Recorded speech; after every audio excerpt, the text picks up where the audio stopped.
எனது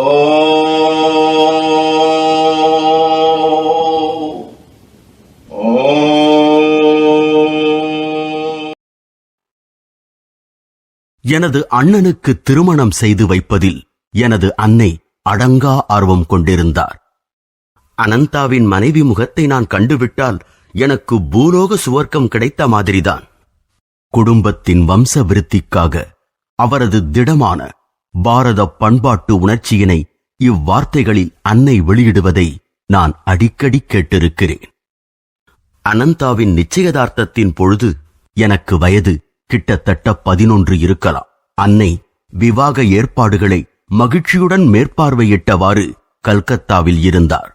நானும் எனது தந்தையும் மட்டும் வட இந்தியாவில் பரேலியில் எங்கள் வீட்டில் இருந்தோம். லாகூரில் 2 வருடங்கள் வசித்த பிறகு எனது தந்தைக்கு அங்கு மாற்றலாகியிருந்தது. நான் முன்னமேயே எனது 2 மூத்த சகோதரிகளான ரோமா, உமா ஆகியவர்களின் திருமண வைபவங்களை கண்டிருக்கிறேன். ஆனால் மூத்த மகனான அனந்தாவுக்கு விவாக ஏற்பாடுகள் உண்மையிலேயே மிக விரிவாக நடந்தன. தினந்தோறும் தொலைதூர வீடுகளிலிருந்து கல்கத்தா வந்து சேரும் கணக்கற்ற உறவினர்களை அன்னை வரவேற்றுக் கொண்டிருந்தார்.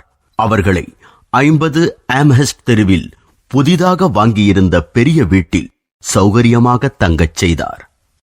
விருந்திற்கு வேண்டிய தின்பண்டங்கள், மணப்பெண் வீட்டிற்கு அனந்தாவை அழைத்துச் செல்வதற்கான ஆடம்பர ஆசனம், வண்ண தீப வரிசைகள், காகித அட்டைகளாலான பெரிய யானைகளும் ஒட்டகங்களும், ஆங்கில, ஸ்காட்ச் மற்றும் இந்திய வாத்திய இசைகள், வேடிக்கை காட்டுபவர்கள், புராதன விவாகச் சடங்குகளை செய்ய புரோகிதர்கள் எல்லாம் தயார்.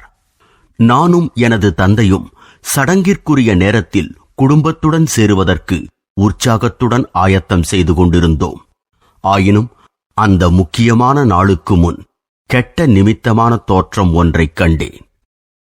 பரேலியில் ஒரு நாள் நடுநிசி எனது தந்தையின் அருகில் எங்கள் வீட்டு வெளிக்கூடத்தில் படுத்து உறங்கிக் கொண்டிருந்த பொழுது படுக்கையின் மேல் கொசுவலையின் விசித்திரமான படபடப்பால் நான் எழுப்பப்பட்டேன்.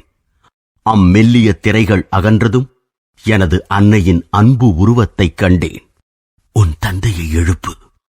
அவர் குரல் மெல்ல ஒலித்தது. என்னை பார்க்க வேண்டுமெனில் இன்று காலை 4 மணிக்கு புறப்படும் முதல் ரயிலை பிடியுங்கள்.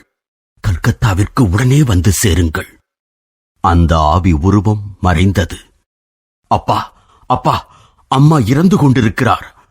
எனது குரலில் இருந்த திகில் அவரை உடனே எழுப்பியது. நான் அந்த அவலச் செய்தியை விம்மியவாறே கூறி முடித்தேன். உன் மனப்பிரமையை பற்றி கவலைப்படாதே.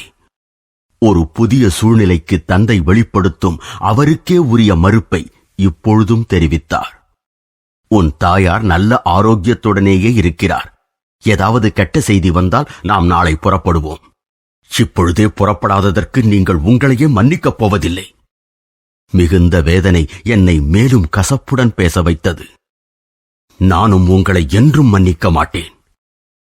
கவலை தோய்ந்த அந்த காலை பொழுது திட்டவட்டமான சொற்களுடன் வந்தது.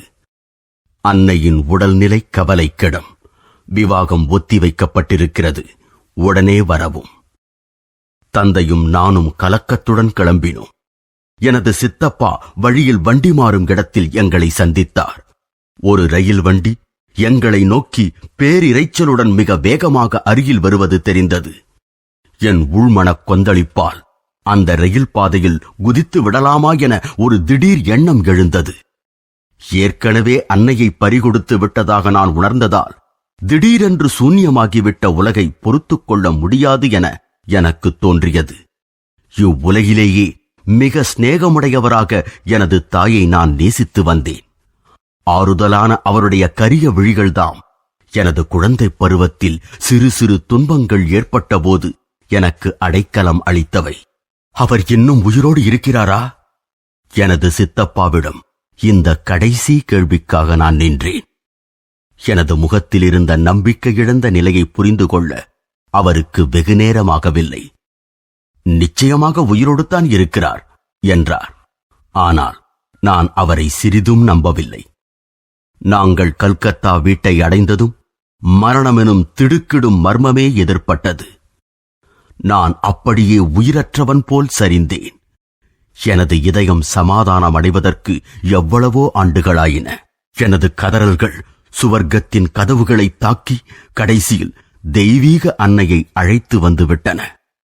அவளுடைய சொற்கள்தாம் புறையோடிக் கிடந்த எனது மனப்புண்களை முழுவதுமாக ஆற்றின. உன்னை ஒவ்வொரு பிறப்பிலும் அநேக தாய்மார்களின் மென்மையான அன்பின் மூலம் பாதுகாத்து வந்தது நானே. நீ இழந்து தேடும் அந்த இரு அழகிய கருமையான விழிகளை என்னில் காண்பாய். அன்புக்குரிய அன்னையின் தகன கிரியைகள் முடிந்த பிறகு நானும் எனது தந்தையும் பரேலிக்கு திரும்பினோம்.